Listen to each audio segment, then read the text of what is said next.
শুভ সকাল, welcome back to my channel. আশা করি তোমরা সবাই খুব ভালো আছো। আমিও ভালো আছি। আবার একটা নতুন দিনে নতুন একটা ভিডিও শুরু করলাম। আশা করছি তোমরা যে যেখান থেকে ভিডিওটা দেখছো প্রত্যেকে খুব খুব খুব ভালো আছো। আজকের দিন ছিল শুক্রবার, আর মা আসার পর থেকে না সেভাবে তোমাদের সাথে কোনো রকম ব্লগ ঠিকমতো শেয়ার করতে পারছি না। কেন জানো তো, মানে হয়তো চেষ্টা করলে পারতাম, কিন্তু তারপরেও কেন জানি একটা কাজ করে যে মা এসছে, মায়ের সাথে একটু সময় দিই। আর তোমরা তো জানোই আমার ঘরে বাইরে দুদিকেই কাজ করতে হয়। মা এসছে, মানে আমার দাদার ছেলে আসছে, ভাইপো এসছে, তো ওদেরকে আমার সামর্থ্য অনুযায়ী যতটুকু করার মতো ততটুকুই করেছি। আর প্রত্যেকটা বাড়ির মানুষের কাছেই এটাই যে একটা ঘরের বউ কিন্তু তাদেরই দায়িত্ব কর্তব্য, তাদের বাড়িতে কেউ আসলে তাদেরকে যতটুকু সাধ্য তাদের সমাদর করাটা। আমিও তার অন্যথা নই, আমিও একটা বাড়ির বউ। আর সেখানে এসছে আমার নিজের মা।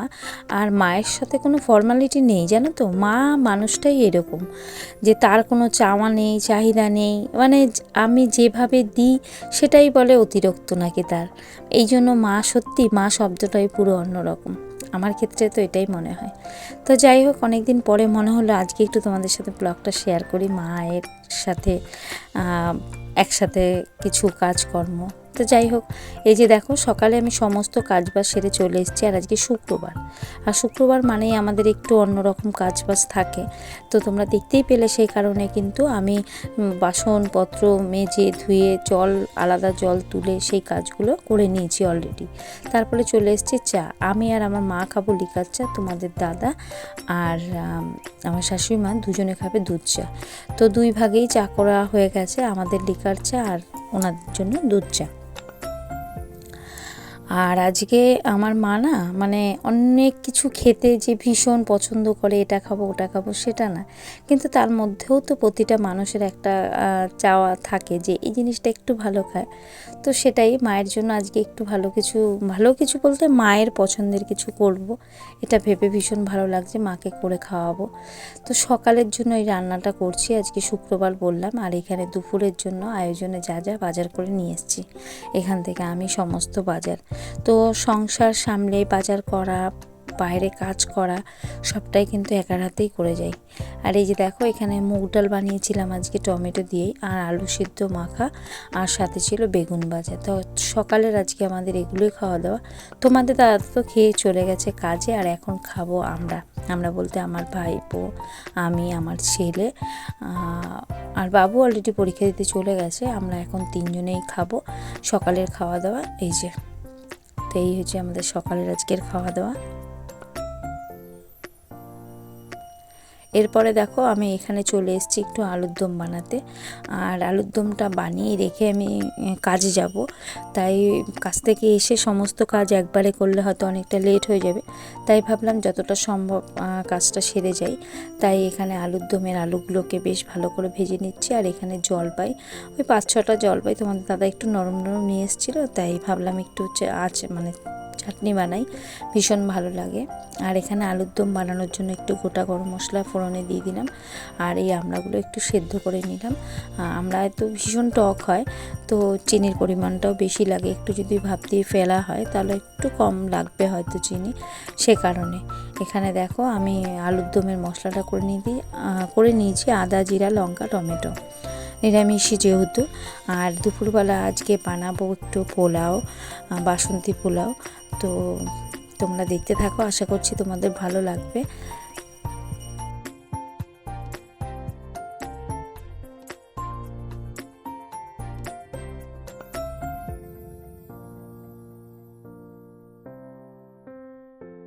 এখানে দেখো জলপাই চাটনিটা কিন্তু অলরেডি আমার কমপ্লিট হয়ে এসছে। আর এখানে আলুর দমের মশলাটাও ভাজা হয়ে গেছে, এখানে দিয়ে দিলাম ভাজা আলুগুলো কিন্তু। আর এখানে চালটা আমি রেখে গেলাম, মা জাস্ট করে নেবে। আর এখানে আলুর দম কষা অলরেডি কমপ্লিট, একটু এখন জল দিয়ে দেবো। এই যে আলুর দম কমপ্লিট হয়ে গেছে, আর আমি এখন চলে যাব কাজে। আর সকালের জন্য দুধটা গরম করে রেখে গেলাম বিকেলের জন্য। আর এই দেখো আমি চলে এসেছি কাজে, সাথে কিন্তু আমার ভাইপোও চলে এসছে।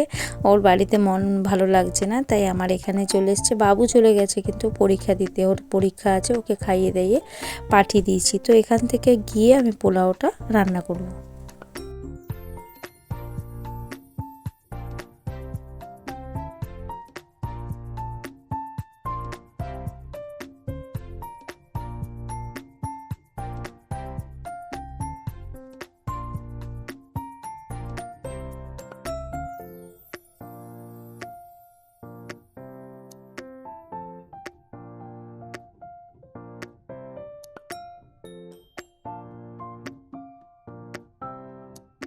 তো আমি এগুলো একটু ভিজিয়ে রেখেছিল মা, তারপরে একটু জল ঝরানো হয়ে গেছে, মানে চালটা শুকিয়ে নিয়ে একটু ঘি আর এখানে হলুদ মাখিয়ে নিয়েছিলাম। আর অনেকে হয়তো বাসন্তী পোলাও বানানোর জন্য কালার মেশায়, তো আমরা সেটা করি না, একটু হলুদই দিয়ে দিই। তো রঙটা যতটা অ্যাভয়েড করা যায় তো সেটাই ভালো আমার মনে হলো, তাই আমরা রঙের ব্যবহারটা করলাম না, জাস্ট খাওয়ার হলুদটাই দিয়ে দিলাম।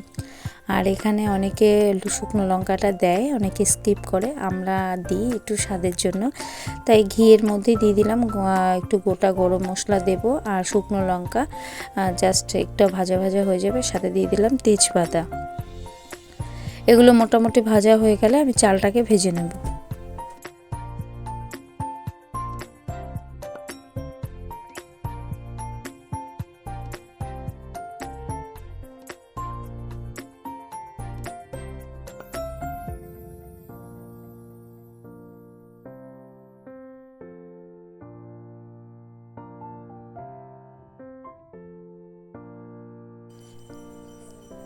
তো দেখো এখানে চালটা আমি ভেজে নিচ্ছি খুব ভালো করে ঘি দিয়ে, আর এখানে গরম জল কিন্তু বসিয়ে দিয়েছি। আর পোলাও বানানোর কিন্তু ভীষণ কঠিন কাজ বলে মনে হয়, সেটা হচ্ছে জলের আইডিয়াটা যদি ঠিক মতো না থাকে তাহলে সমস্যা হয়ে যায়। তো আমার মনে হয় পারফেক্ট হবে, জানি না, যাই হোক যখন বানাচ্ছিলাম এটাই মনে হচ্ছিল, কিন্তু সত্যি এত সুন্দর পারফেক্ট হয়েছিল, বেশ মানে জলটার পরিমাণের কথা বলছি, বেশ সুন্দর ঝুরঝুরে হয়েছিল। আর এগুলো ওই যে বললাম ভীষণ সেন্সিটিভ এই কাজগুলো করা। তো যাই হোক এদিকে দেখো জলটা ফোটার জন্য আমি ঢাকনা দিয়ে দিয়েছি, আর ওদিকে চালটা কিন্তু বেশ সুন্দর করে আমি এখানে ভেজে নিচ্ছিলাম।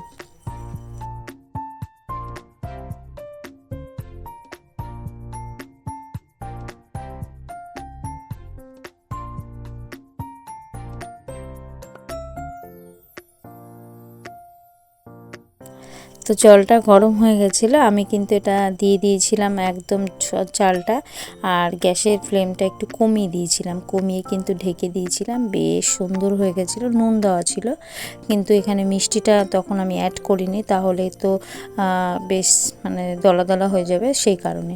তো নামানোর পরে আমি আবারও একটু ঘি দিয়ে দিলাম, একটু গোলমরিচের গুঁড়ো দিয়ে দিলাম, একটু নুন আর একটু মিষ্টি দিয়ে দিলাম।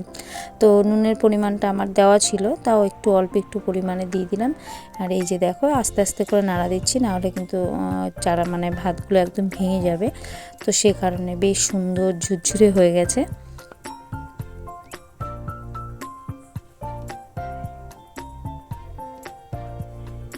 একটু ঝুড়ি দিয়ে ঢেকে নিলাম। আর এই যে দেখো আমার বাসন্তী পোলাও কিন্তু অলরেডি কমপ্লিট হয়ে গেছে, আর এখানে চাটনি আর সাথে ছিল আলুর দম। আর তোমাদের তো পাঁপড় ভাজাটা দেখানো হয়নি, এই দেখো আমার মা আর আমার ভাইপো খেতে বসে গেছে, আর আমার ছেলেকে তখন পাঁপড় ভাজছিল। আর সন্ধেবেলা নিয়ে এসেছিলাম মায়ের জন্য একটু এখান থেকে দই, আর আমার মা মানে সবাই তো কম বেশি দইটা ভীষণ ভালো খায়, তো মার জন্য স্পেশালি আনা, কিন্তু মাকে তো আর একা, মা তো খাবেই না হারগিজ, তো সবাই মিলে ভাগ করে খাচ্ছি। তো আজকের ভিডিওটা তোমাদের কেমন লাগলো? আজকের ভিডিও যদি তোমাদের একটুও ভালো লেগে থাকে প্লিজ আমার এই ছোট্ট পরিবারের পাশে থাকার অনুরোধ জানাচ্ছি। আবারও তোমাদের সাথে দেখা হবে নেক্সট কোনো ভিডিওতে। তোমরা সুস্থ থেকো, ভালো থেকো। আর এটা আমি সবাইকে ভাগ করে দিয়ে দিচ্ছি। পরিমাণ যেটুকুই হোক না কেন ভাগ করে খাওয়ার কিন্তু আনন্দই আলাদা।